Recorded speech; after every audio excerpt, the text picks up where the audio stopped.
transitado no solamente las aulas de las escuelas, sino que hemos transitado cargos jerárquicos. En mi caso he sido director, Sandra ha sido supervisora, y los dos hemos accedido a los cargos por concursos de oposición. Así que sabemos lo que están sintiendo ahora. Es horrible, es una sensación ambivalente, pero también les podemos decir que el tránsito tiene partes positivas, aunque a ustedes ahora les cueste verlas, y que el logro profesionalmente es sumamente satisfactorio. Así que les agradecemos también el estar hoy acá, les alentamos y los felicitamos por el desafío asumido, porque hay que decidirse a transitar este camino que es complejo, y bueno, esperamos poder aportarles algo en este camino que emprendieron. Así que bueno, empezamos. Bueno, me sumo al saludo de mi colega ansioso, característica, ya verán cómo me va a quitar el micrófono continuamente. Si ven pasar una patada por abajo es porque, bueno, nada, dice que es él, la ansiedad lo puede, pobre el colega ya interrumpido, Julio. Pero creo que formó parte del CV que estamos felizmente jubilados. No nos envidien. No nos envidien. Y desde este lugar se puede escribir un poco más tranquilo. De ahí que el proyecto educativo de supervisión, el último libro que hicimos con Néstor, que habla justamente de un PES para directores y un PES para supervisores, nos agarró en esta etapa, ¿no? Donde uno puede ver el rol desde otro lugar, que estando en la escena, que es un poco más complejo. Van cambiando los lentes de ese mirar y transitar. Entonces, le agregamos eso porque es interesante y es una oportunidad para comentarles en qué andamos, ¿sí? En estos momentos que las complejidades de las institucionales se enfocan en el rol del director y sobre todo en el proyecto institucional, vamos por ese camino. Pero siguiendo con lo que presentamos, ¿no? Esto de la trama de la gestión, vamos a la siguiente, que me parece importante darle inicio a esto del rol en esta frase que plantea Mérier y que la hacemos extensiva a lo que es ser directivo hoy. Esto de la responsabilidad del docente de provocar el deseo de aprender, dice Mérier. Y nosotros se lo queremos proponer justamente en estos cargos de conducción institucional, que es fundamental, provocar el deseo de aprender de todos los que están en gestión, pero por sobre todo de los docentes. Y que un concurso hace posible esto, ¿no? De que hay que estudiar, como dice Néstor, estuvimos ahí, no queda otra. Y transitar el cargo es mucho más complejo y hay que estudiar más. Entonces, para iniciar, creo que, por sobre todo, los invitamos a pensar eso, a esa situación del devenir. Y que este concurso, y lo que vayan estudiando y lo que vayan apuntando, registrando, no se pierda, porque lo van a necesitar muchísimo en ese día a día frente a las instituciones. Y justamente como responsabilidad viene de dar respuesta, es el cargo por excelencia donde debe dar respuesta y donde se complica dar respuestas. Y hoy queremos plantear en esto de analizar esta trama de las dimensiones de gestión que nos convocan a ir desarrollándolo a una, pero no porque estén fragmentadas, sino porque hay una necesidad de pensarlas y reflexionar en cada dimensión, pero siempre en tensión, unidas y articuladas. Si bien ustedes en su bibliografía seguro tienen estos ejes, van a ver cómo se articula en este desarrollo, lo hemos conversado hoy también con los colegas y con Nahuel, y cómo cada intervención del director en su rol se centra en cada una de estas dimensiones, una con más fuerza que otra, pero sí pensando en esto que vamos a desarrollar con Néstor, que es en la centralidad de la enseñanza, porque esa es la razón de ser de las escuelas. Las escuelas están para mirar la dimensión pedagógica con una fuerza, por sobre todo con un peso y equilibrio en esa mirada. Y las otras que vamos a desarrollar tienen que ver justamente y responden a la dimensión pedagógica porque es la razón de ser. Avanzamos con la próxima.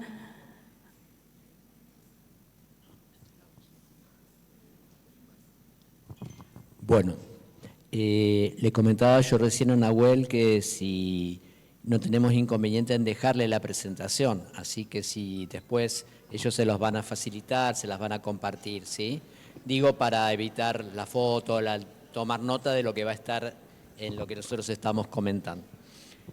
Bueno, les decía Sandra recién esto de las distintas dimensiones, la dimensión política, la norma como una dimensión organizadora, la dimensión administrativa organizacional, todas estas que vamos a tratar de ir analizando brevemente hoy, pero yo quería hacer una referencia también a algo que, tomando lo que acaba de decir Sandra, y algo que está permanentemente en debate hoy, que es esto de la centralidad de la enseñanza, que asumamos por qué el cargo o el rol directivo es un rol dentro de la jerarquía y de la estructura del docente. ¿Por qué el director es un docente? Porque si lo que buscan es, o lo que se buscase sería un aplicador de la norma, sería un abogado. O si lo que se buscase sería un administrador escolar, sería un licenciado en administrador, un contador público. Y sin embargo, el rol directivo es parte de la carrera docente. Y entonces acá deberíamos volver a tomar en valor y volver a pensar cuál es la característica central de nuestra profesión. Así como decíamos, el abogado y la norma, el contador y lo administrativo o lo organizativo, el médico y la salud. Bueno, el docente, ¿qué es lo que caracteriza al docente? La enseñanza, ¿verdad? Lo pedagógico. Entonces, desde ahí es que está más que claro que si el perfil de un director escolar se busca entre un docente, es porque la centralidad de la práctica del director también es la enseñanza. Desde otro lugar, con otros actores, con otra mirada más compleja, pero la centralidad sigue estando en la enseñanza.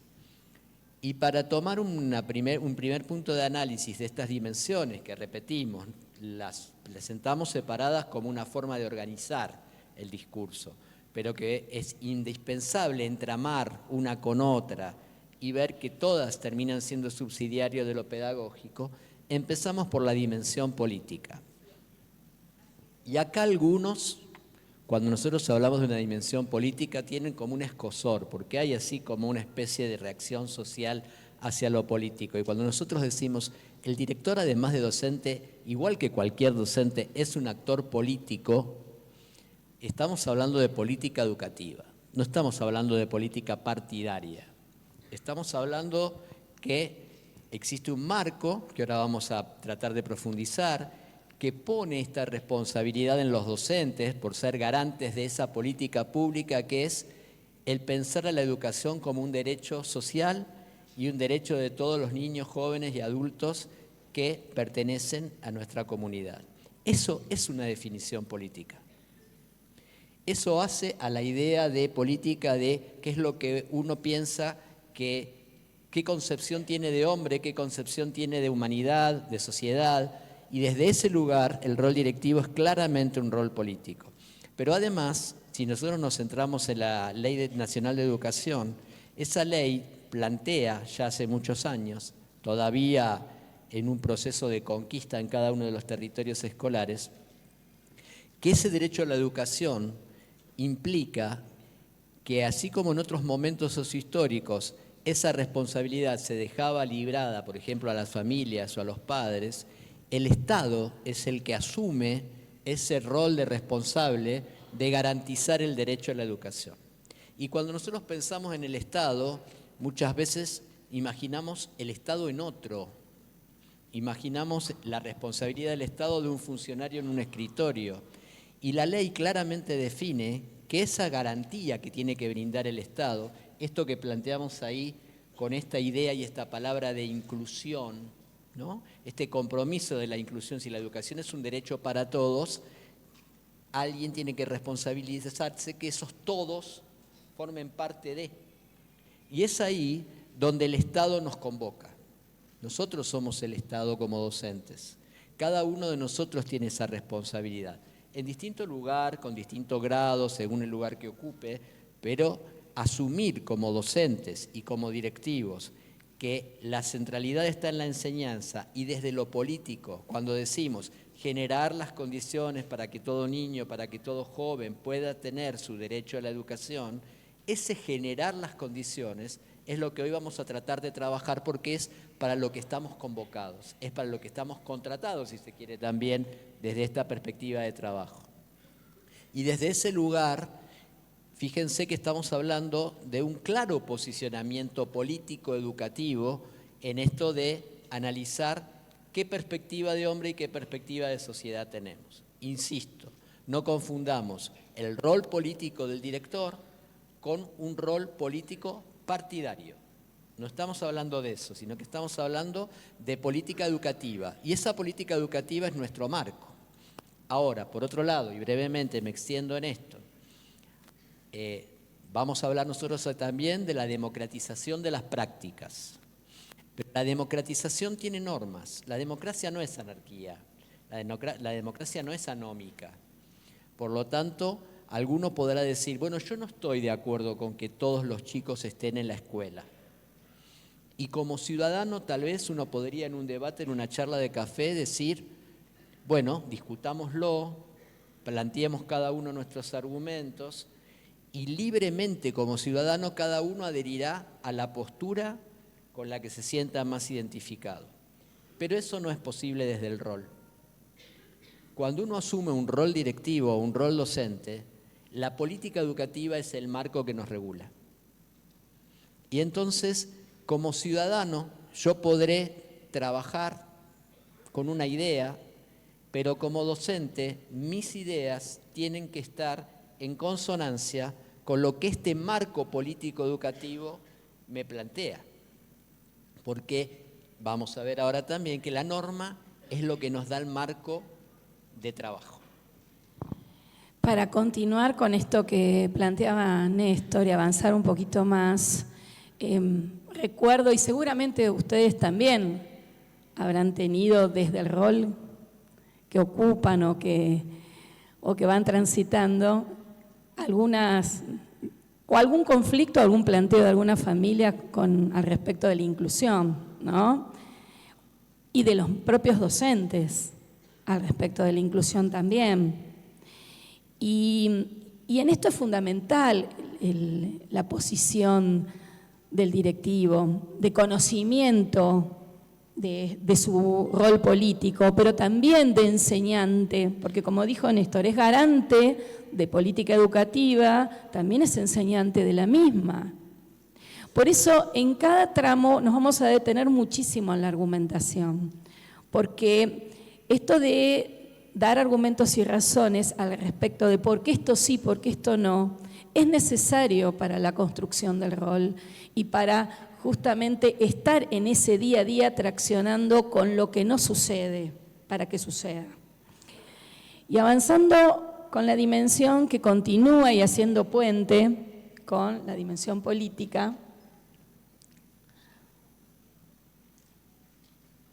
acá pareciera, ¿no?, esta pirámide, que no es la pirámide alimenticia, pero es trasladada por Kelsen en el derecho a lo que es la normativa. Y se los trajimos justamente para que, más allá de lo aburrido que puede ser estudiar las normas, y que lo que dijo Néstor es fundamental, las normas nos regulan y también nos posicionan y también nos cuidan. Cuando se habla de las políticas del cuidado, es ni más ni menos que vincular aquello que se hace en las instituciones con la norma, porque aquello que está normado me permite ver en dónde yo debo manejarme y en dónde no, porque recuerden que la norma no se acuerda, se cumple. Los acuerdos sí se realizan en función de otras cuestiones operativas de la institución. Lo voy a poner en tensión en un momento, pero ustedes no sé si logran ver, sobre todo en este dibujo allá, los colegas que están más atrás, yo apenas si le veo la cabecita, que arriba de todo en la punta, lógicamente, está la Constitución Nacional, que nos habla de este derecho, ¿no? Y a través de este derecho de enseñar vienen todos los que, en correlación con la Constitución provincial y las otras leyes que emanan de este gobierno y que ustedes deben conocer, y no decimos memorizar, sino tal vez hacer un registro y un punteo de lo que trata esa ley, ¿sí? De lo que garantiza esa ley, de lo que regula, a manera de un cuaderno, como cuando estudiábamos en las carreras, ¿no? Tener esa ley específica, por ejemplo, la que habla de inclusión, la que habla de la promoción y protección de los derechos, es saber qué encuentro allí y que cuando tengo que resolver un conflicto como directivo, yo tengo que apelar a esa ley que me regula, que me organiza y a su vez asesorar a ese docente por qué esto sí y por qué esto no, para también cuidarlo a él, en esto de hablar de cuidados de las trayectorias. Y bueno, después como vienen, ustedes vean las resoluciones, las distintas disposiciones y hasta también las comunicaciones que salen de cada nivel o modalidad, no pueden ser incoherentes a esta ley de educación. Si lo fuere, ahí es donde hay que traccionar desde el lugar que cada uno ocupa, sea jerárquico o también los sindicatos, en función de actualizar algunas cuestiones normativas. Recuerden que cuando hay dos leyes que están en colisión, que, por ejemplo, no sé, vamos a poner algo que siempre nos preguntan, el derecho a huelga es una ley constitucional, ¿no? El docente tiene derecho a huelga, ¿sí? ¿Qué pasa con el tema del derecho a aprender de los estudiantes? También. Y ahí están las dos normas en colisión. Esos dos derechos se contraponen de ninguna manera, pero se habla justamente en los tratados internacionales y también en la Constitución del interés superior del niño. ¿Qué quiere decir? Que prima sobre todo ese derecho. Por eso es que los directivos en sus instituciones deben tomar previsiones al respecto de la continuidad pedagógica cuando ocurre este derecho a huelga. Y estas cuestiones que a veces quedan ahí en escenarios muy, por decirse, grises, es importante que se trabajen también a nivel institucional y que se hagan este tipo de encuentros para saber cómo se va a continuar cuando hay colisión de derechos. Ahora sí, si ustedes me permiten tomar un ejemplo de, por ejemplo, la jornada escolar. ¿Sí? Ustedes saben que la jornada escolar se extiende en un horario, depende qué territorio, puede ser de 8 a 12, o si es de una jornada extendida o completa, de 8 a 16, y la norma lo dice. Pero ¿qué pasa cuando en esas instituciones el único transporte que hay llega a las 8:30? Ustedes dirán, pero Sandra, ¿qué pasa? ¿No? Se está cumpliendo la norma, la jornada es de 4 horas y el estudiante tiene derecho a recibir esas 4 horas. Ahí viene el acuerdo, ahí viene cuando ese 4 horas, 4 horas y medias, bien, perdón, gracias por corregirme. Esas 4 horas y media se tienen que cumplir.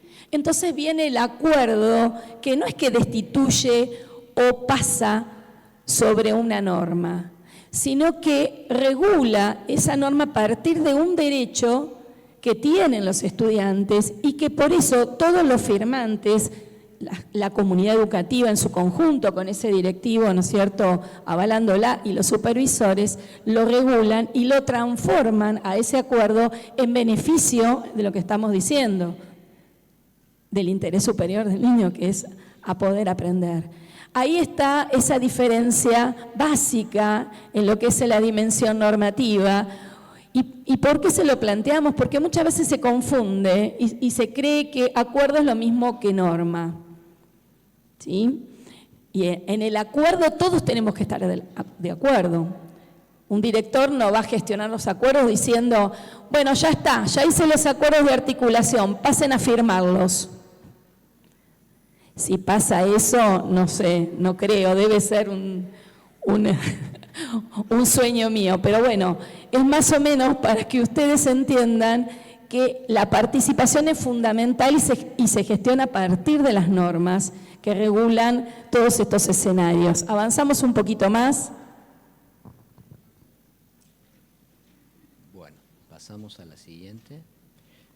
Llegamos a otra dimensión que generalmente nos suele complicar en las instituciones, la dimensión administrativa y la dimensión organizacional. Decimos que nos suele complicar porque muchas veces la tarea queda subsumida atrás de lo administrativo. Y en realidad lo administrativo deberíamos tomarlo, por un lado, desde el punto de vista de la posibilidad de organización y también de que esa gestión administrativa tiene que permitirnos analizar, y después lo vamos a trabajar cuando veamos un poquito cómo estructurar el análisis de alguna situación específica, la tenemos que analizar desde una mirada y una perspectiva pedagógica. Los datos en sí mismos no nos sirven si nosotros no tenemos la posibilidad como directivos de transformar esos datos en información. ¿Cuál es la diferencia entre el dato y la información? Que es esencial en la gestión administrativa, el sentido que nosotros le demos a esos datos. Muchas veces creemos que la dimensión administrativa se centra exclusivamente en completar papeles y elevar relevamientos.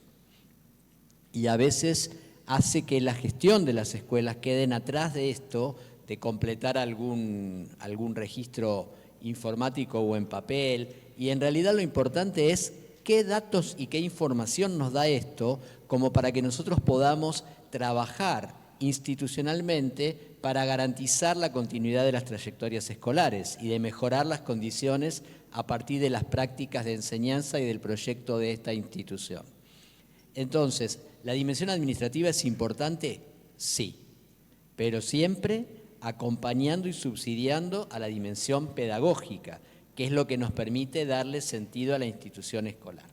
Lo mismo la dimensión organizacional. Cuando hablamos de dimensión organizacional, nos estamos refiriendo a cómo se estructura la caja curricular, cómo se organizan los tiempos institucionales, los espacios institucionales, los recursos institucionales, los agrupamientos tanto de estudiantes como de docentes.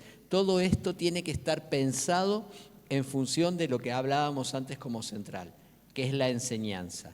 Entonces, esta dimensión la tenemos que considerar, por supuesto.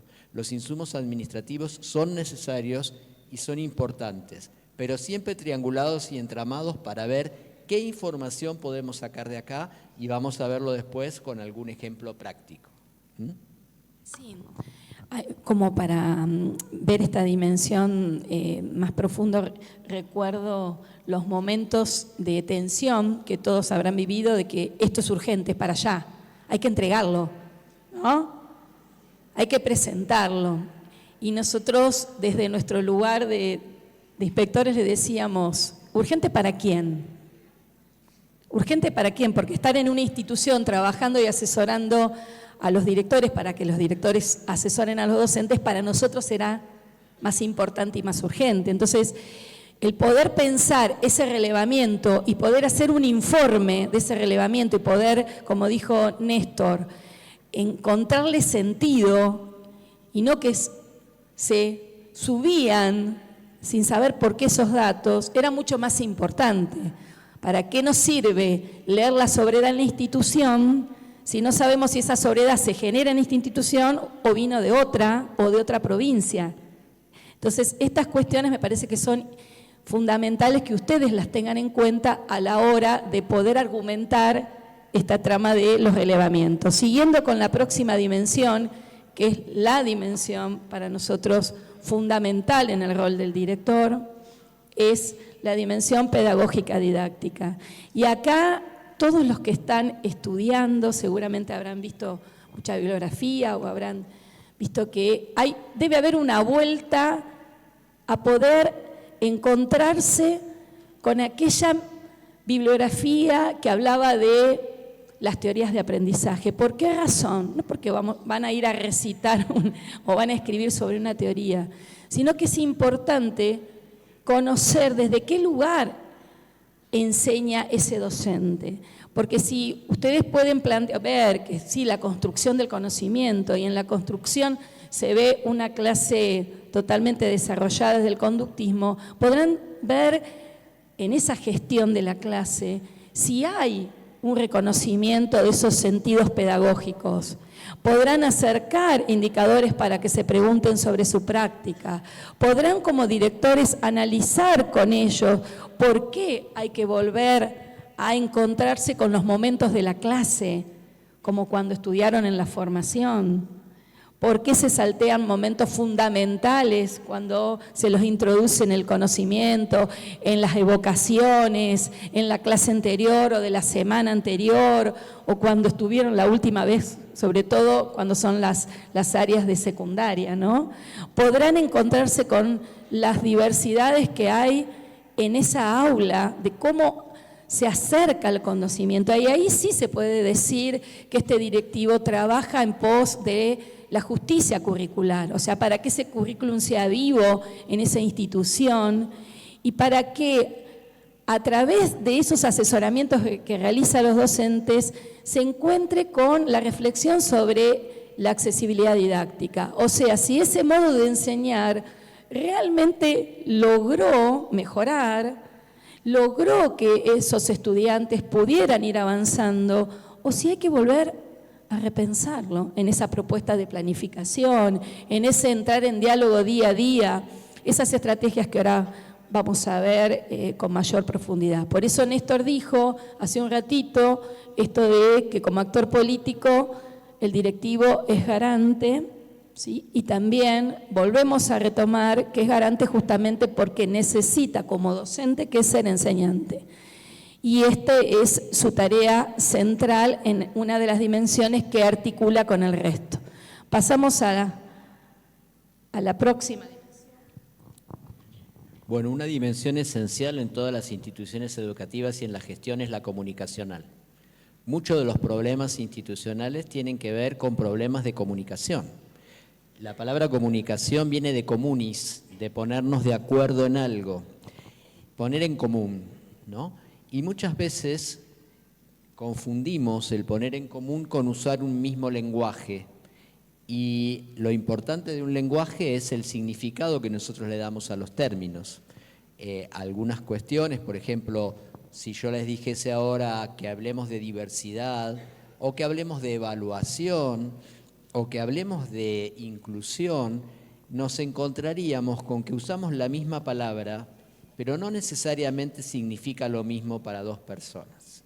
Y el no poner eso en tensión, el no hacerlo explícito, el pensar que la comunicación solamente se centra en la información vertical, en pensar que cuando nos comunicamos solamente dos actores y uno, ¿se acuerdan las teorías de la comunicación? El emisor, el receptor, sin tener en cuenta que cada una de esas personas es un otro con su propia historia, con sus propias concepciones, con su propia forma de entender el mundo, nos lleva muchas veces a conflictos y a confusiones muy complejas. Gestionar la comunicación es una tarea central del directivo en una institución educativa.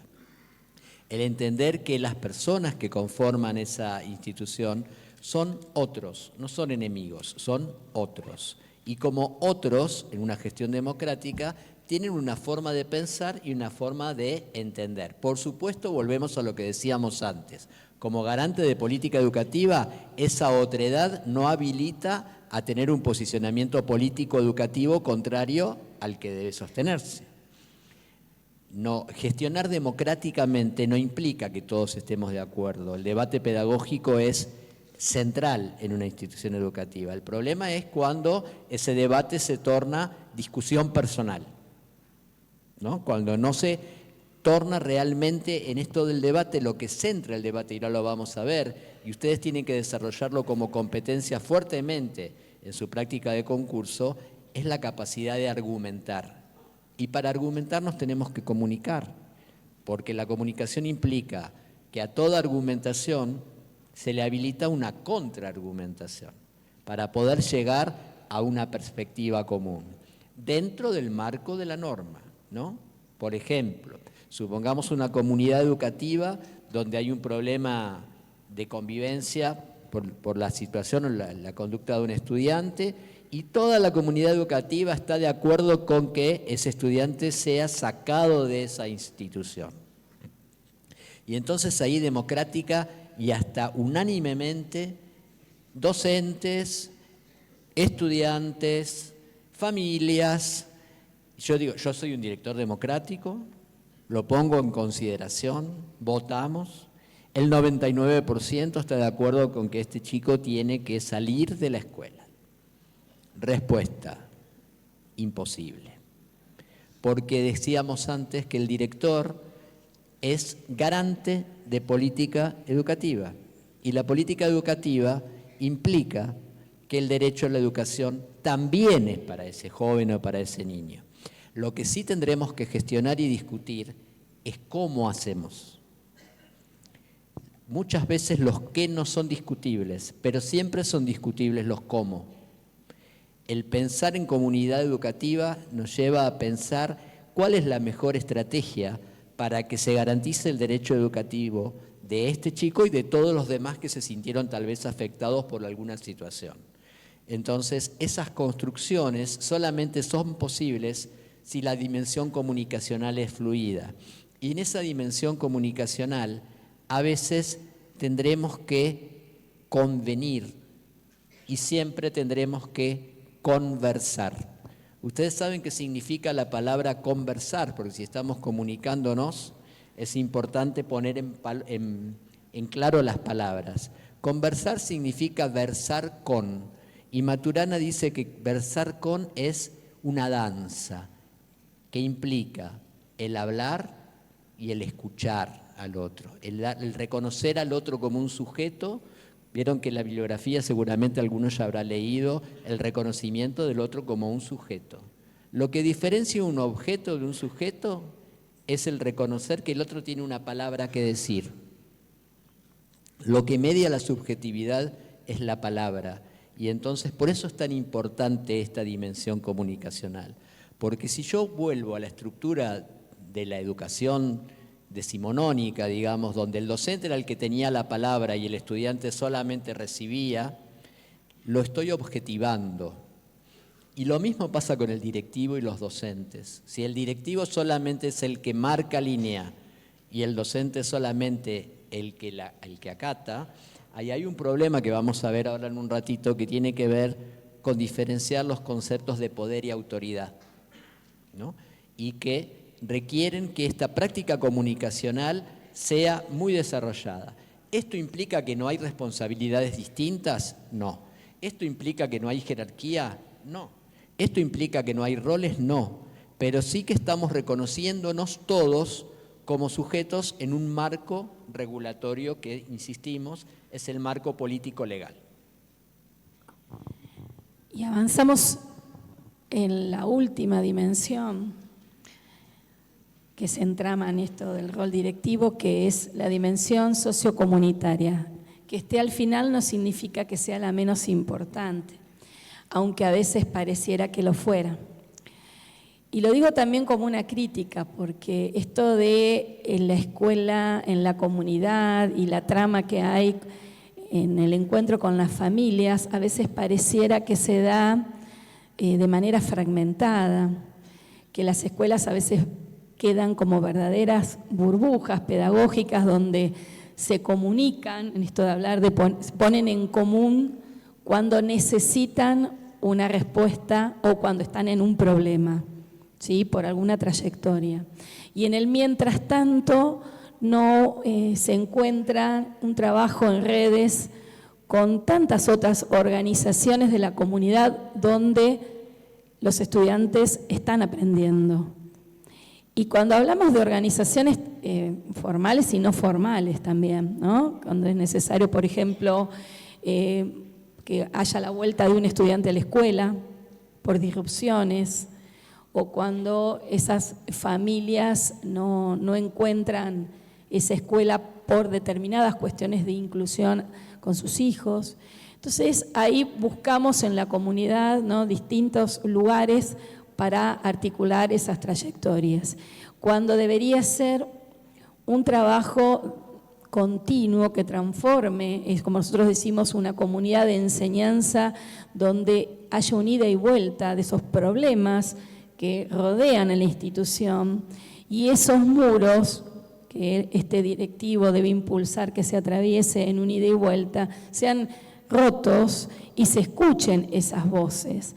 Porque cuando se habla de generar distintos momentos para realizar los acuerdos de convivencia, tiene que ver con esto, ¿no?, con espacios para escuchar qué está pasando. Y a veces los problemas se van enquistando y se van haciendo cada vez más intensos y más complejos justamente por falta de la comunicación. Entonces, este rol del director en el armado de su propuesta, de su agenda, digamos, donde tenga en cuenta en esa agenda esta dimensión para articular acciones y tejer estas redes, es fundamental. Lógicamente no lo hace solo, siempre en la institución hay otros actores que van a contribuir a este conocimiento de la comunidad y un trabajo para siempre, como hablamos, en beneficio de las trayectorias.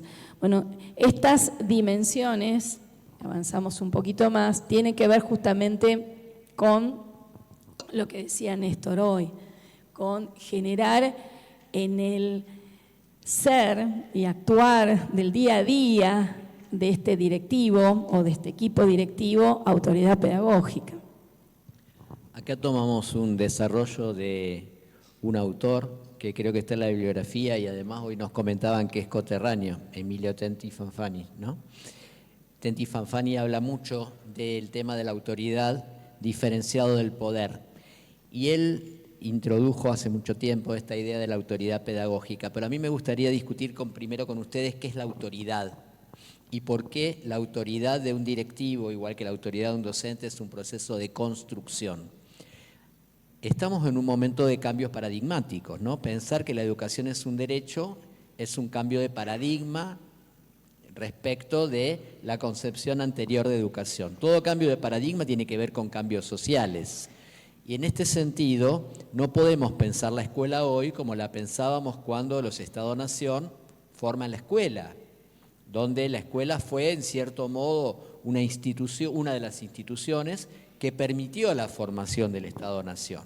Pero hoy en día, esta institución escuela, que algunos añoran volver a la escuela de aquellos momentos, sería imposible porque el contexto sociopolítico es absolutamente diferente.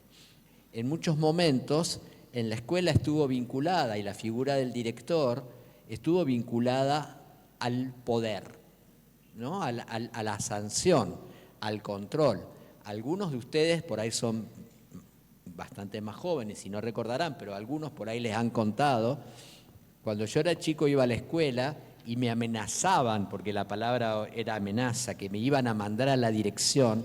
Era como una especie de el infierno, la ultratumba, me iba a pasar algo terrible en la dirección, ¿no? Era una concepción de poder muy distinta, que si hoy a un adolescente le digo, te voy a mandar a hablar con el director, se muere de risa, ¿no? ¿Qué me va a decir el viejo? Vamos a jugar, a ver. Bueno, a ver, esta idea de diferenciar el poder de la autoridad viene con este cambio paradigmático de esta sociedad. ¿Y por qué queremos decir eso? Porque esto existe, vieron que muchas veces cuando hay algún problema en los medios de comunicación dicen, se perdió la autoridad, ¿no?, como si fuese un drama existencial. Y en realidad lo que se perdió es esa concepción de poder por el cargo en sí mismo. Hoy cuando hablamos de autoridad, la autoridad existe, pero la autoridad es una construcción entre las personas. Y la autoridad siempre la otorga o la da el que está en una situación de desventaja de poder. Piensen si no cómo los estudiantes con algunos profesores trabajan y responden y con otros no. Y eso tiene que ver con el vínculo, tiene que ver con esto que ahora vamos a retomar de Tenti, ¿no?, esta importancia de que para tener autoridad, y la autoridad lleva implícita la negativa, o sea, yo tengo autoridad cuando el otro, pudiéndome decir que no, se compromete y me dice que sí, porque el vínculo está construido. Y para tener autoridad un docente con sus estudiantes, o un directivo con sus docentes, con el equipo docente, o un supervisor con los cuadros directivos, tiene que reunir 3 requisitos. Y no es uno u otro, son los 3. Tiene que saber, pero además tiene que saber hacer. No sirve de nada que usted, que alguna persona, trague de memoria todos los libros de la bibliografía y llegado el momento de gestionar una institución no pueda resolver situaciones. No alcanza con eso para gestionar, pero tampoco alcanza con el saber hacer, sin ese saber hacer no sabe vincularse, porque el directivo lidera una institución, conduce una institución, es responsable de determinados aspectos de esa institución, pero no es la institución. Es un miembro de la institución que no es ni más ni menos importante que los docentes, sino que cumple distintas funciones de coordinar, de ser el responsable del proyecto educativo, del proyecto institucional. Nosotros siempre hablamos de responsable, aunque muchas veces la palabra responsable se asocia a culpable. Insistimos en lo mismo de antes. Responsable es quien tiene la obligación de dar respuestas. Y el directivo responde muchas veces por esa institución. Cuando ustedes estén en el cargo y ahora cuando se están formando, es importante que analicen esto del saber, el saber hacer y el saber vincularse. Nosotros en nuestro último texto, un poco audazmente, le sumamos a esto de Tenti el saber intervenir, ¿no? Como una cuarta faceta de directores y supervisores, que es esencial para conformar este rol. Y también uno tendrá alguna fortaleza en alguno de estos aspectos y también, ¿por qué no reconocerlo?, alguna debilidad. A algunos les cuesta más el abordaje teórico y son sumamente prácticos, a algunos les tienen más dificultad para ver intervenciones prácticas y por ahí sostener desde lo teórico, pero sí es indispensable tener en cuenta que la autoridad implica diferenciar, y esto si viene Bernardo el viernes que viene lo explica muy claramente, se lo robo así un segundito, lo que es legal de lo que es legítimo, ¿no? Un director puede ser, termina un concurso, llega el momento del ascenso, la junta ofrece los cargos, uno toma el cargo, le dan el papelito con los sellos, firma sello. Soy el director de la escuela, bien, puedo entrar para empezar a cobrar como director. Eso es legal. Ahora, si yo me creí que de ahí en adelante soy director porque tengo el papelito, les aviso que van a estar en problemas. Porque el cargo requiere legitimar y la legitimación tiene que ver con la construcción de la autoridad. Tiene que ver con ese día a día, con el transitar, con el entender que estoy gestionando un equipo, coordinando una comunidad educativa con un propósito determinado, y allí es donde ese proceso de autoridad se construye o no se logra construir, se legitima o no se logra legitimar. Lo peor que les puede pasar, y ojalá nunca suceda, lo he visto como supervisores, por eso espero que nunca les suceda a ninguno, a ustedes el día de mañana, es en un momento en una escuela decir, esto se hace así porque yo soy el director. De eso no se vuelve más. Porque eso es la pérdida absoluta de la autoridad y la legitimidad. Es la imposición desde el temor, que no es lo mismo que la legitimidad del rol. ¿Sí? Por eso hicimos este parate acá y seguimos avanzando. Igual que decir, no sé, se lo voy a pasar a la inspectora cuando venga. ¿Sí? Que por más que uno lo haga y lo solicite, el asesoramiento, porque lógicamente todo no se puede saber, está bueno poder construir con el otro esa intervención y decir qué podemos hacer porque tenemos un problema, ¿sí? Y abrir el juego luego a la supervisión. Porque construir autoridad tiene que ver con esto también, con formar equipos de trabajo y equipos de reflexión. donde escuchar al otro, como hoy planteaba Néstor, es fundamental también para que el otro sea parte de esta situación. Y para eso también necesitamos, además de saber escuchar bien, el poder dar mis argumentos y mis razones.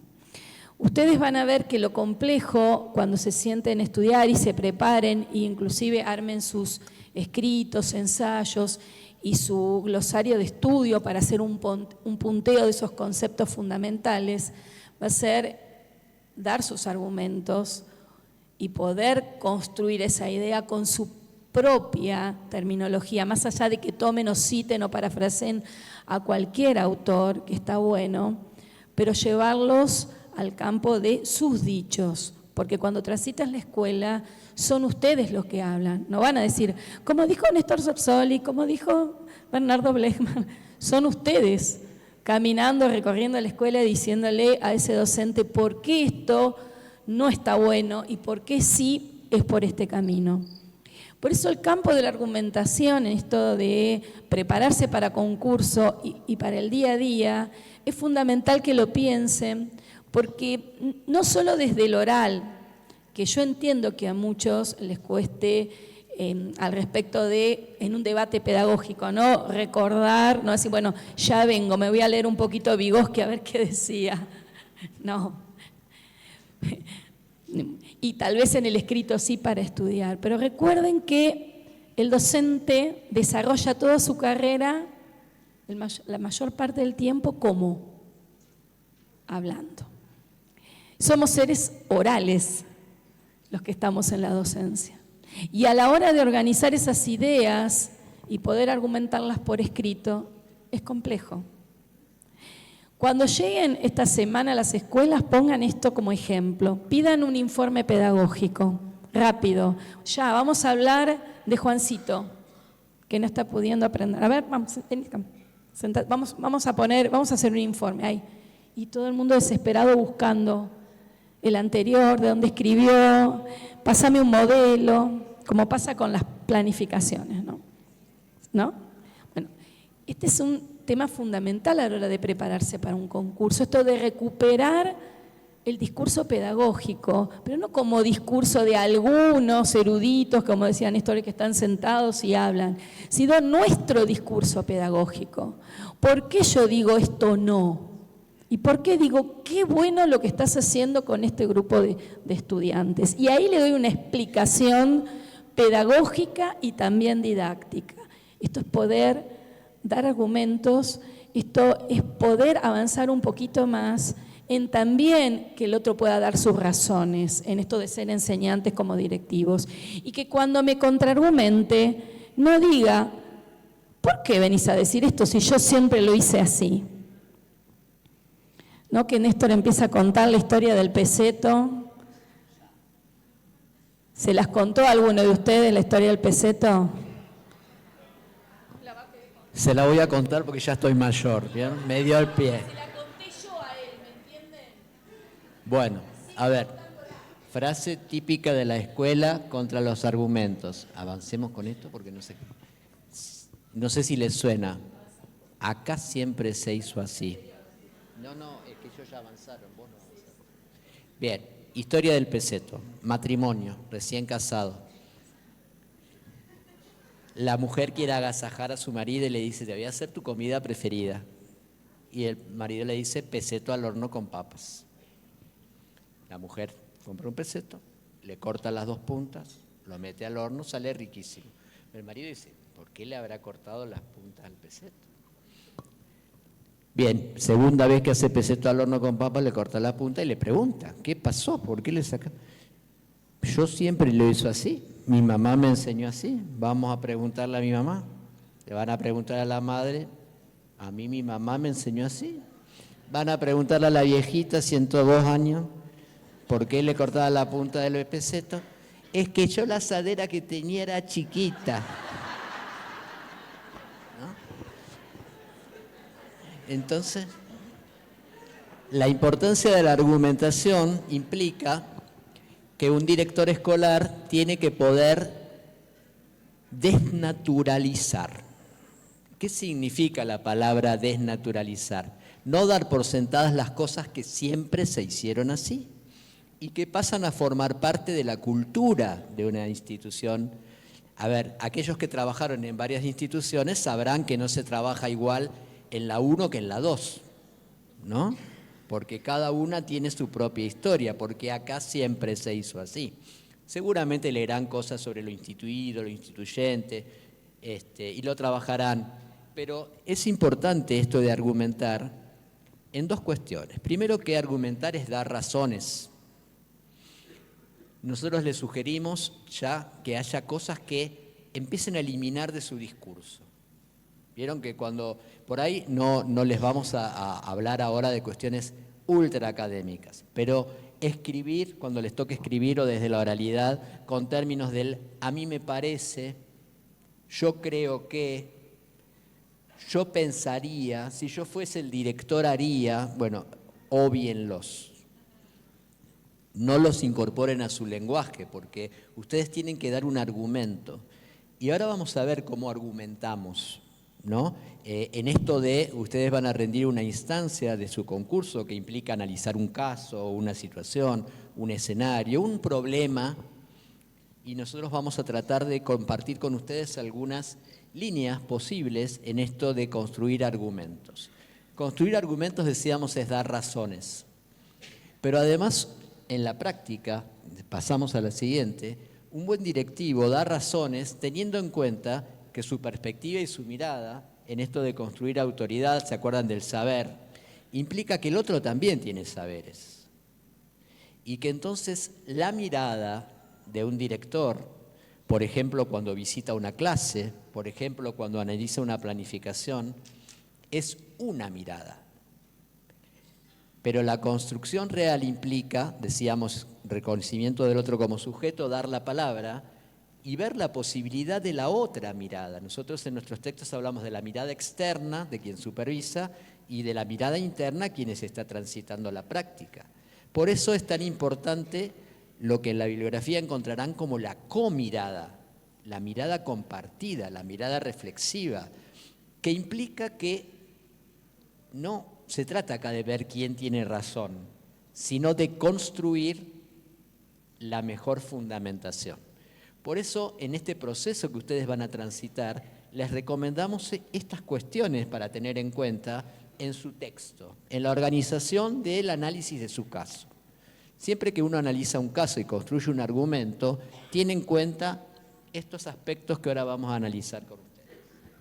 Imagínense un problema institucional, como para hacerlo más sencillo, ¿sí? Cualquier tipo de problema institucional que muchas veces emerge no por esa razón que está sucediendo, ese conflicto X, sino que hay otras cosas más de fondo que ya se vienen sucediendo desde hace tiempo y que a veces no se miran.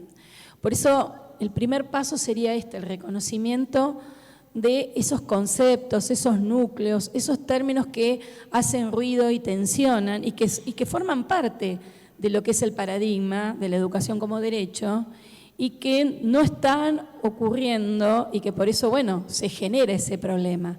Entonces, en esta parte inicial es importante reconocer a aquellos que en el texto estén explicitados, poder tomarlos y empezar a desarrollarlos conceptualmente, pero también vincularlos con aquellos a los que se refiere ese mismo término. Por así decirlo, si uno piensa que lee un problema que tiene que ver con esto que planteaban con la inclusión de algunos estudiantes, tal vez ese término conceptual viene adherido a otros como la evaluación, esto de enseñar desde las diversidades, las trayectorias educativas, pero no solo también de los estudiantes, sino también de los docentes que tienen su propia matriz.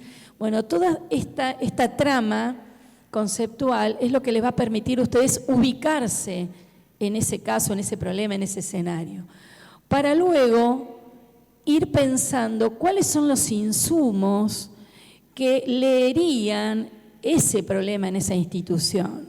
Y cuando hablamos de insumos, no solo hablamos de datos estadísticos, ¿sí?, sino también de distintas construcciones pedagógicas que ocurren en esa institución, como las planificaciones, los proyectos, las distintas informes de trayectorias, sumado lógicamente a los datos que se tienen cuantitativos y que se les dio un valor a partir de lo cualitativo, ¿no? De poder resignificarlos en pasa por esto o esto sucede por esta razón.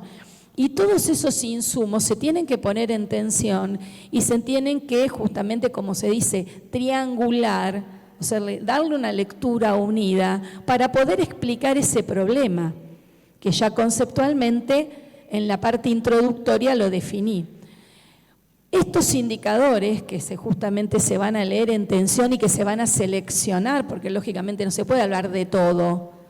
No puedo en ese momento de ese escrito darle explicación tomando muchos indicadores que se transforme mi texto en un sinsentido, sino seleccionando los que considero que son relevantes para resolver ese problema, los voy a jerarquizar y esa jerarquización me va a permitir explicarlo desde mi rol, con qué actores tengo que trabajar de esa institución. ¿Qué haría con el vicedirector, poniéndome siempre en el rol directivo? ¿Qué haría con la secretaria, secretario? ¿Qué haría con la preceptora? ¿Qué haría con el equipo de docentes? Con, no sé si hay equipo de orientación escolar, qué haría con los profesores especiales y también hasta con las familias, si es necesario, de lo que se trate ese problema. En esto de poner en tensión justamente esos indicadores que leo y trabajar con esos actores, y que voy a seguir describiendo la situación, viene lo más importante y lo de más peso de mi escrito, porque lo que hace leer mi rol pedagógico, que es la secuencia de intervención. Porque la acción fundamental del director es esto, el director interviene, que significa justamente venir entre.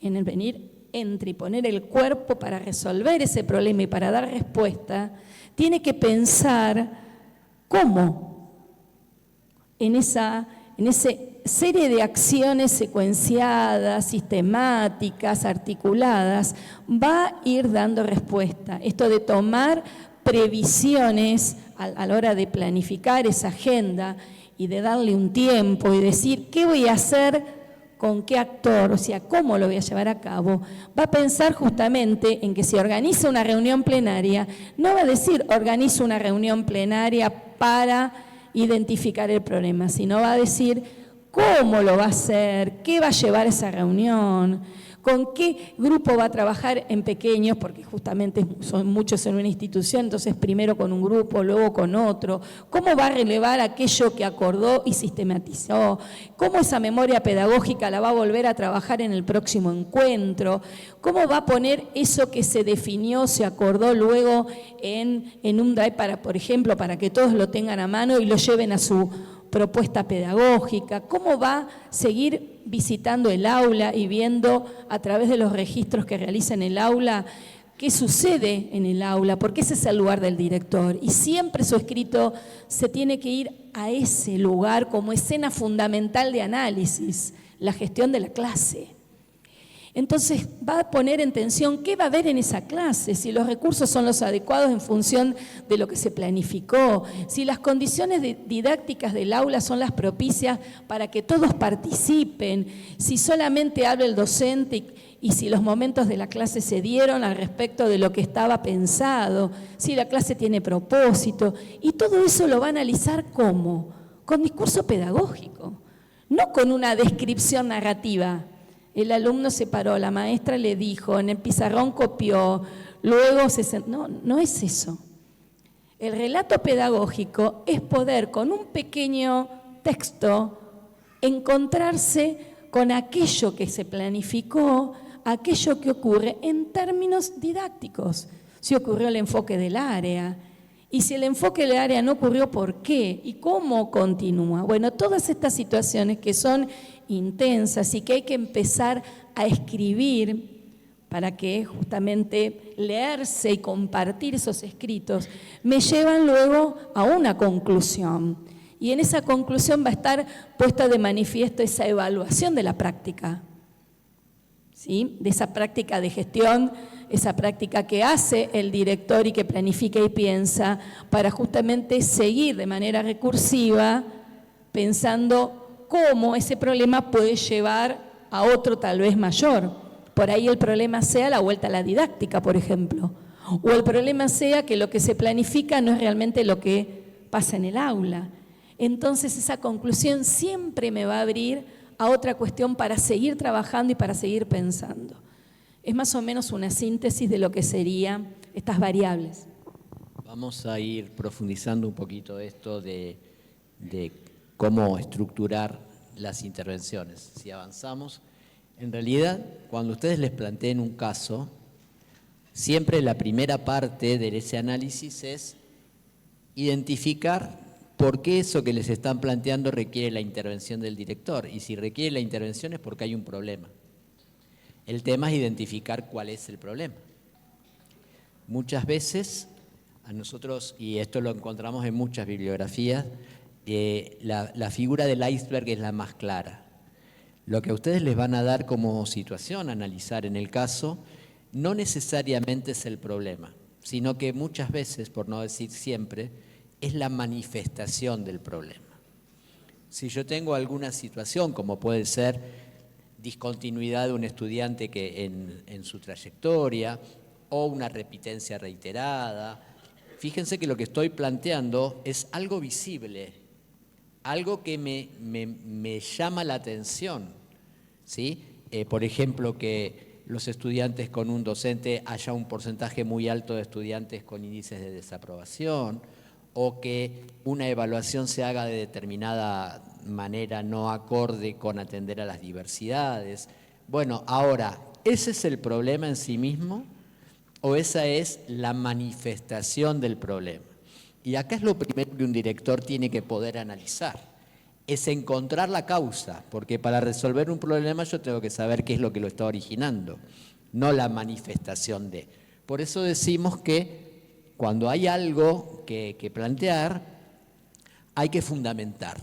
Y esta fundamentación en el texto tiene distintas patas, nosotros le decimos así, ¿no? Distintos aspectos a considerar, que tienen que estar todos presentes y que después nos van a llevar a un análisis situado, porque la práctica del director, ustedes tienen que comprender, requiere no solo de estrategia, de un posicionamiento estratégico, también entender que está situada en una comunidad educativa, en una realidad, y que ese director, igual que el supervisor, tienen una tarea muy importante que es gestionar y hacer que en esa institución, en esa realidad, los lineamientos de política educativa se tornen realidad.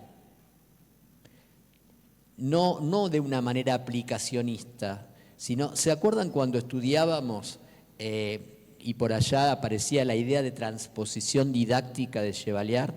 ¿Qué decía Chevalier? ¿Qué era la transposición didáctica? Transformar el conocimiento erudito en conocimiento enseñable o aprendible, pero que no podía deformarse ese conocimiento, sino que la tarea del docente era transponer, generar condiciones que permitan la construcción de ese contenido, ¿verdad?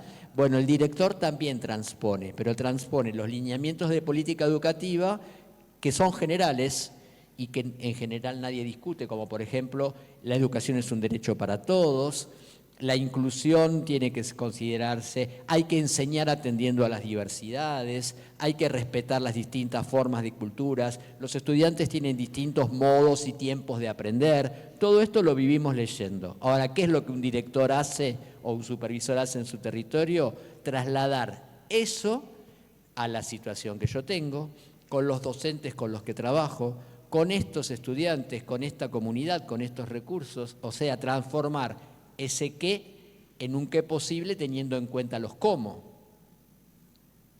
Esa tarea es titánica. Es la tarea del sistema educativo. El cargo directivo es el cargo más complejo de todo el sistema educativo porque está en el medio.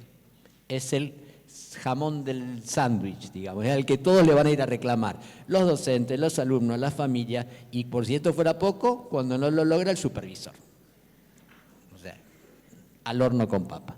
Bueno, esta argumentación entonces requiere, totalmente, esta argumentación requiere, primero que nada, conocer los marcos normativos, pero conocerlos para aplicarlos a esa situación problema.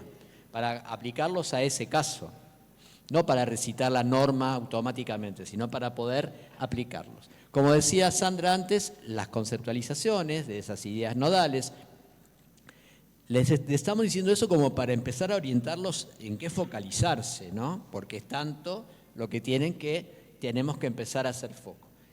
Y ahí cuando hablamos de un análisis sociohistórico, ustedes seguramente en la bibliografía y en el temario verán aspectos de historia, no tiene que ver con conocer a rajatablas la historia de la educación, sino de poner en tensión el contexto histórico actual o sociohistórico actual con lo que está heredado de la escuela.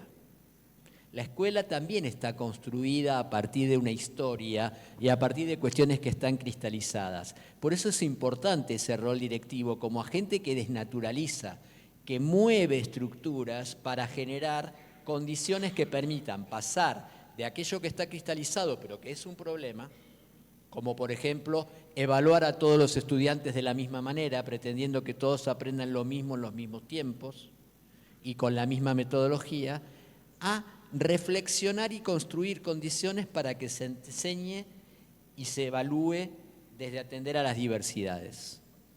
Estos son cambios fundamentales en el sistema hoy, sumamente complicados, sumamente difíciles, y que tampoco es posible que el director los haga mágicamente solo, sino que para eso es esto de construir colectivamente con las voces de otros. Lo central acá es la argumentación. Y si volvemos un poquito a la anterior, perdón que te haga ir y venir, Sandra les decía recién la importancia del análisis de insumos. Algo que resultará fundamental a ustedes para estudiar el caso que les toque y también para prepararse, es tener en cuenta que uno no puede gestionar desde la percepción, desde el a mí me parece o yo entiendo que, yo conozco esta comunidad, uy, otra vez un Rodríguez, ya tuve 4. Otra vez un Rodríguez, problema, y por ahí este Rodríguez es un santo, ¿no? O al revés, hoy me tocó un Gómez espectacular, con este vamos de 10. Bueno, a ver, eso es percepción.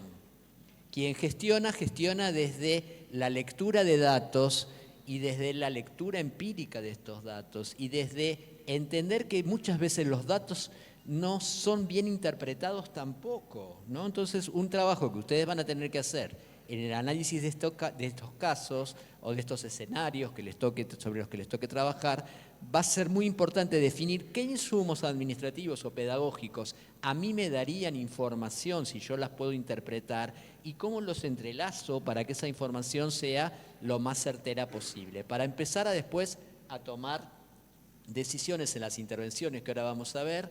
Y acá me permito tirarles otro tip, perdón, no lo hago desde la pedantería, sino de haber transitado eso.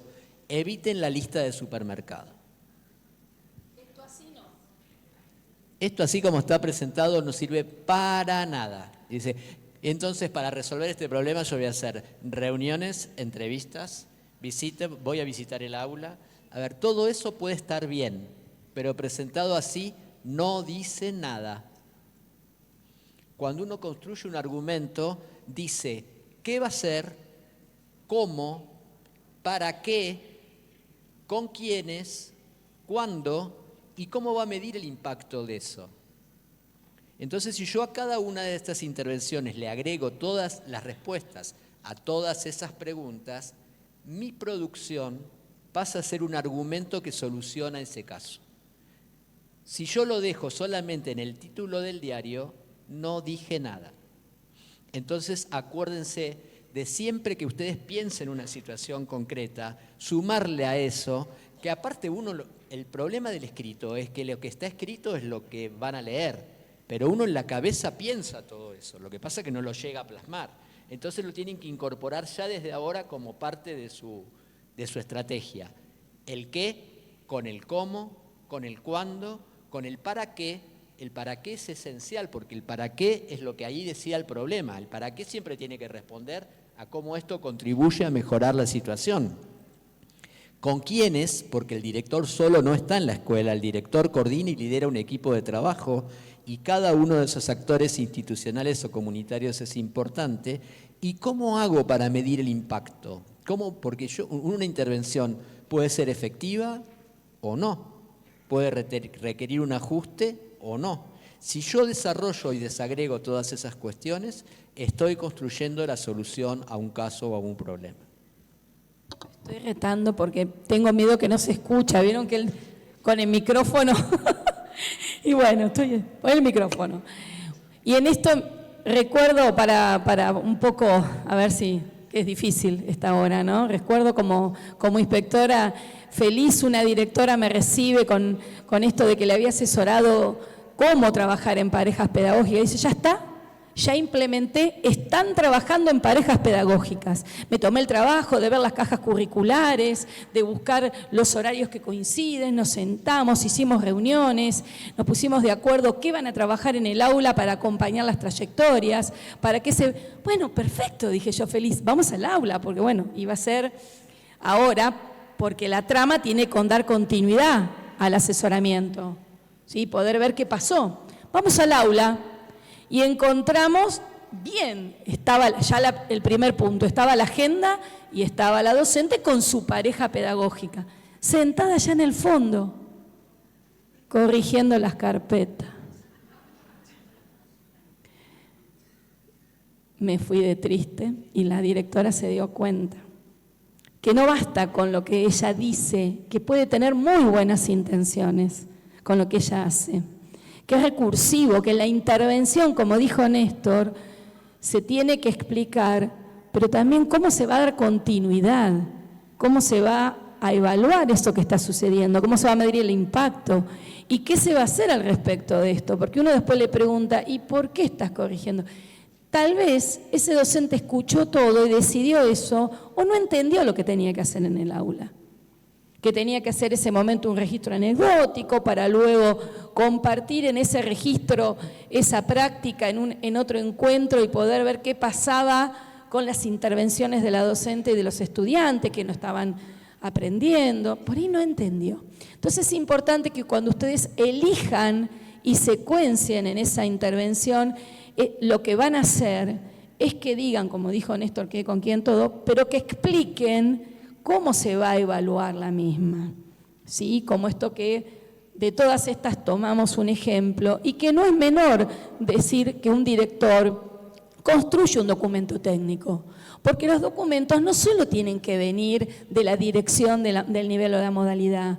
El directivo, ese documento que lee, que le llega, lo tiene que poder hacer esta transposición de la gestión y poder transformarlo en algo que el otro lo vea, sea conveniente, que lo pueda sistematizar en su propuesta pedagógica, que sea entendible y discutible también a la hora de ese debate, de ese encuentro. Y eso ustedes también lo tienen que expresar a la hora de seleccionar eso, o cuando reúnen a un pequeño grupo y dan una conferencia sobre un tema para volver sobre la didáctica, por ejemplo, porque ven que está sucediendo un problema en el aula respecto de esto. Avanzamos, porque ya tenemos que ir más a las intervenciones como las clasificamos y después ustedes lo verán, que no es lo mismo una general cuando le expliquen que es a toda lo que es el equipo docente, a una en particular, porque ese equipo docente está teniendo problemas. Si no está articulando la bibliotecaria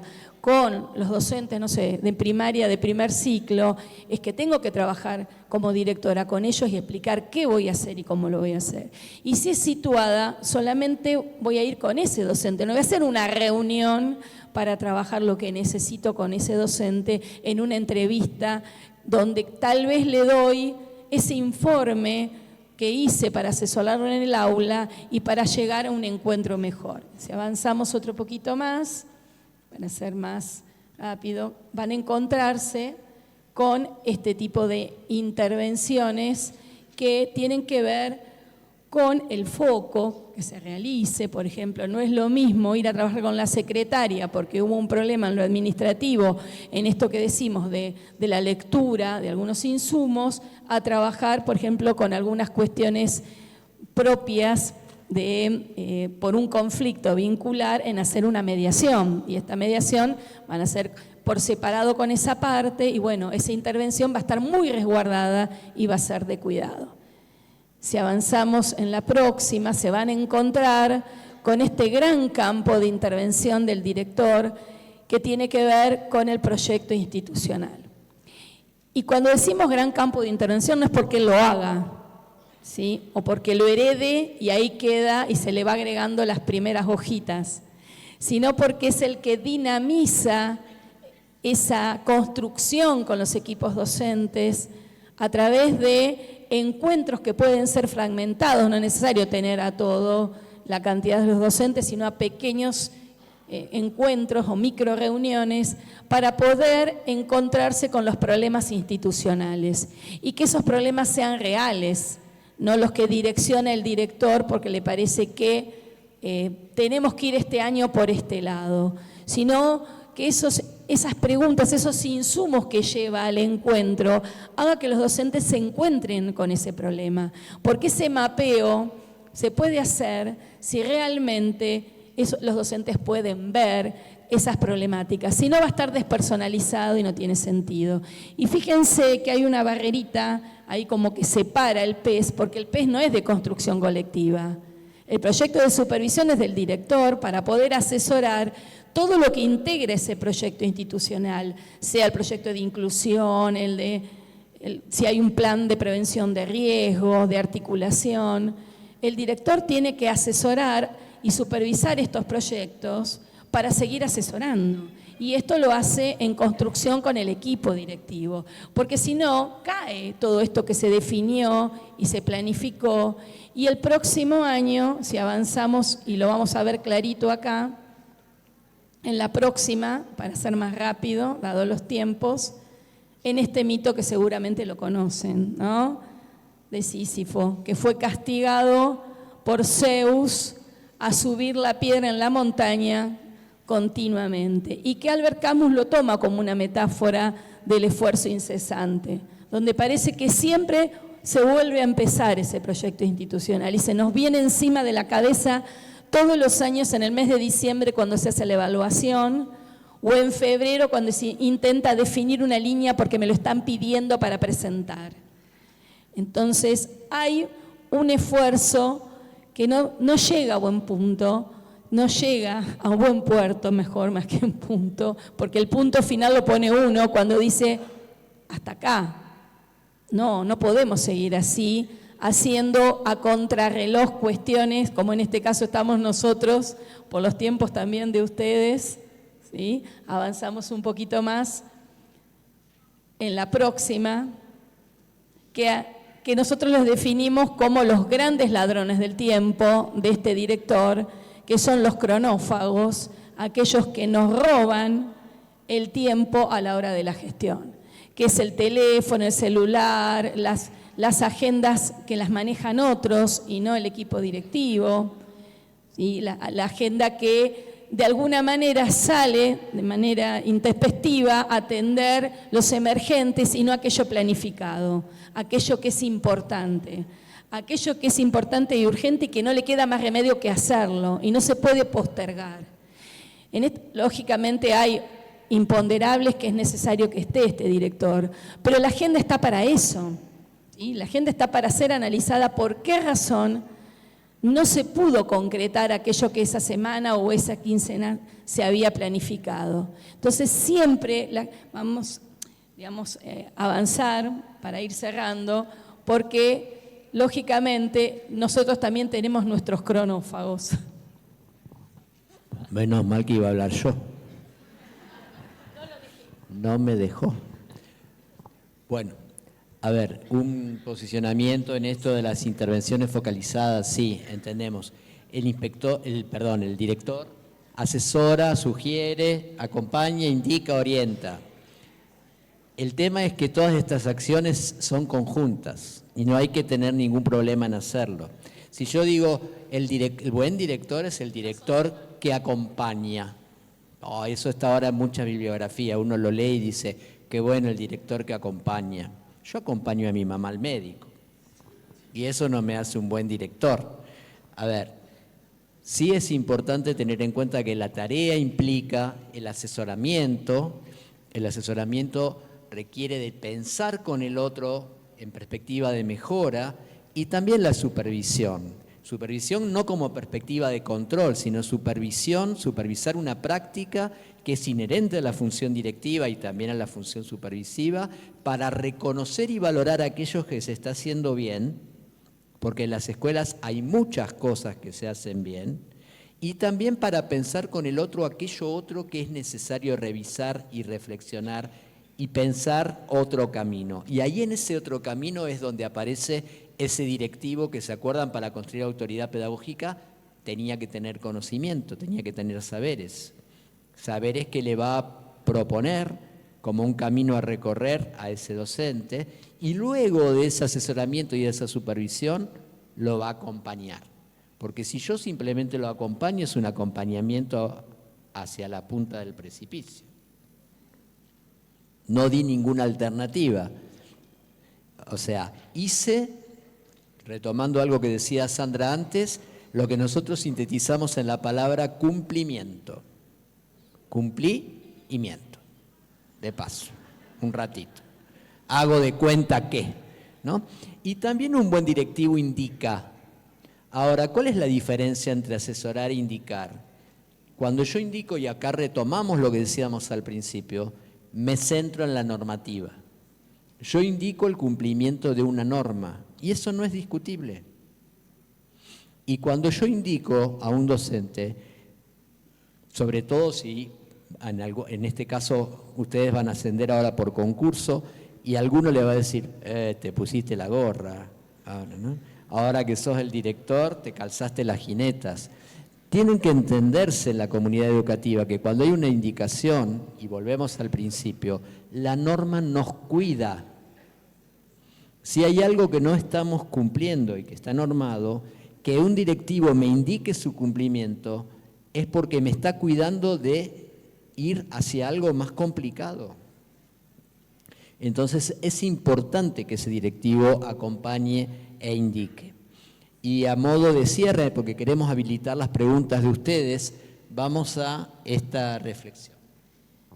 Sí, en realidad en estas prácticas de gestión es un pensamiento tomado de Graciela Frigerio, seguro que lo habrán leído, y son acciones que las vamos a llevar al campo de la gestión y me parecen fundamentales. ¿Saben? Se las quise traer porque recordaba mi concurso, como cuando rendí para inspectora ya en el 2015, y yo cerré mi primer escrito justamente hablando de esto, de que se lleva al campo de la gestión, de que el que está en un cargo jerárquico tiene que resistir a ese más de lo mismo, a esa situación que quedó cristalizada y que total y bueno, ¿qué va a hacer? Ya está así, ya. Y esa resistencia hace que pueda interrumpirla diciendo no y argumentando por qué. ¿Por qué esto no? Así no. ¿Y por qué tenemos que ir por este camino? Y ahí inaugura un nuevo camino, una nueva forma de ser y estar en ese lugar y también del lugar como se presenta ante el equipo docente con esa autoridad pedagógica sabiendo intervenir. Y en ese inaugurar también toma las palabras de otros, no solo de ese directivo, sino de otros docentes que creativamente han podido pensar una solución al problema. Y todo lo hace, ya en la diapo final, pensando que desde su lugar es fundamental asesorar con humildad pedagógica, o sea, reconociendo que hay un otro y respetando también sus reflexiones. Recuerden que humildad viene de humus, tierra fértil, hay mucho ahí. Y no significa agachar la cabeza o bien poner un grito para que se escuche, sino del respeto por el conocimiento del otro y también del ser solidarios y brindar conocimiento, brindar todo tipo de encuentro para el debate, sobre todo en los lugares donde no ha llegado de pronto esas reflexiones. Esto de las escuelas que articulan y también resuelven problemas de manera conjunta. Y creo que también la solidaridad pedagógica hoy se dio desde este lugar central con otros distritos, ¿no? Como Malargüe, Alvear, que están conectados y que les mandamos también un saludo. Y bueno, que no podrán participar de algunas de las preguntas que quizás ustedes quieren hacer, pero que también es importante que puedan llegar esta palabra y que bueno, que haya sido para ustedes un momento de reflexión, que tuvimos que acelerar la presentación, porque si es por nosotros nos quedamos un rato más. Pero bueno, gracias por este respeto y escucharnos a esta hora sobre todo, día viernes.